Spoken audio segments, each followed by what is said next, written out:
Charlie? I cannot believe you! How could you say all those cruel things to Alistair and blame him for everything? I didn't blame him for everything. I blame him for letting Adam get away, causing more death and destruction, and nearly getting you killed! He was hurt! His arrogance got him hurt. He also got your friend killed! Sir, with all due respect, it was Penge's decision to fight Adam, just like it was Charlie's decision to go up against him. I'll admit that Alistair can be arrogant, but he isn't the type to just fight without a plan, especially when fighting higher-level opponents. He most likely did have one in case his shield didn't work, but Adam probably did something unexpected. Because of that, he got the hit on Alistair. I bet Alistair used his taunting tactic on the bastard. If he did, my guess is that he tried to rile Adam up so he'd make a mistake. That way he'd have the opportunity to subdue him. Well, we can all see that backfired. I should have never let him fight Adam alone. I just thought he was invincible. I guess we forgot that at the end of the day, he's still just a sinner.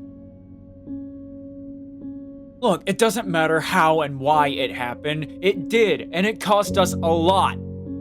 Says the guy who waited last minute to intervene.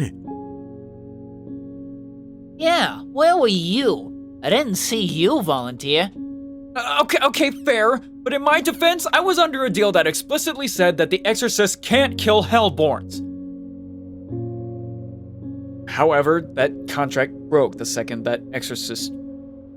you know. But what happened in the battle isn't the most important thing right now. The most important thing is that you made a deal with him! It was to get information about how to defeat the angels. If it wasn't for that, we would have been helpless. He still didn't give it without a price. If he cared, he would have given that information to you freely and not make a deal out of it. But Vox is right. If he just wanted a deal out of me, he could have just left after making it, but he didn't. Didn't you see the look on his face? He had a face of hurt and betrayal. Maybe a deal is his way of knowing he can trust people. I can't believe him saying this, but it's possible. My guess is that he wants you to make sure you keep your end of the bargain. I gotta agree with Husk on this one. It's hell. It's not easy to earn trust here. The deal can ensure you don't go back on your word. But he was still vague on his deal. You can't hurt anyone, but there's always loopholes he can use. He has something twisted planned. You don't know that, and you don't even know him. I know him well enough to know he just wants to manipulate and use you to get to me! Maybe the reason you think that is because you're jealous that he's done more for me than you ever did. I didn't mean... I'm so sorry. Fuck. I just said something horrible to my own dad. Alistair is still at V-Tower hurt and mad at us because he thinks we abandoned him. And I don't know how to make it up to him. I'm a horrible person. Charlie. No.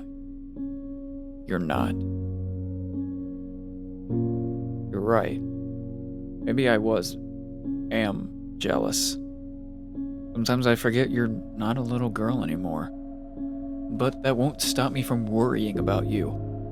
And for what it's worth, we're all to blame. I shouldn't have let my petty rivalry and finally having my time with you get in the way of noticing he was missing. Yeah, we really messed up. He and I might not always get along, but even he didn't deserve that. I should have done my job and protected him, even if I knew he couldn't take care of himself. I think telling him this would have been useful an hour ago. But someone once told me that words are cheap, but actions speak the truth. And I know exactly how to show Alistair we're sorry. Hey, where's Nifty? She said something about bugs and cleaning.